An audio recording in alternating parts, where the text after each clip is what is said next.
வணக்கம். இங்கே எல்லா அரசியல் கட்சி தலைவர்களும் விவசாயிகளுக்கு ஆதரவு, நாங்கள் விவசாயத்தை காப்பாற்றுவோம்னு வாக்குறுதி தராங்க. ஆனால் இதில் என்ன வேடிக்கைன்னா, ஈவே ராமசாமி அவர்களோட ஏன் ஈவே ராமசாமின்னு சொல்கிறேன்னு பார்க்குறீங்களா? பெரியாருங்கிறது யாரோ வச்ச அடைமொழி தான். அந்த அடைமொழியில் எங்களுக்கு உடன்பாடு இல்லை. அதனால் நான் ஈவே ராமசாமின்னே குறிப்பிடுறேன்.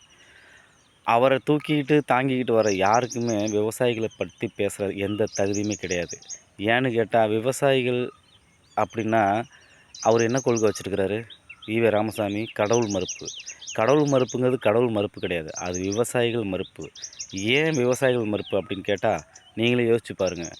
விவசாயிகள் உற்பத்தி செய்கிற எந்த பொருளானாலும் அது கடவுள் வழியா தான் மக்களுக்கு சென்று சேருது. கடவுள் வழியானா திருவிழாக்கள், கோயில் திருவிழாக்கள், சடங்குகள், பண்டிகைகள் இதுதான் தமிழனோட மூலாதாரம்.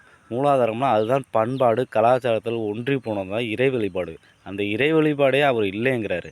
அப்படிங்கிறப்ப ஈவே ராமசாமி கொள்கை தலைவராகவோ, வழிகாட்டியோ தாங்கிக்கிட்டு இருக்க எந்த தலைவருக்கும் விவசாயிகள் பற்றி பேசுகிற தகுதியே கிடையாது.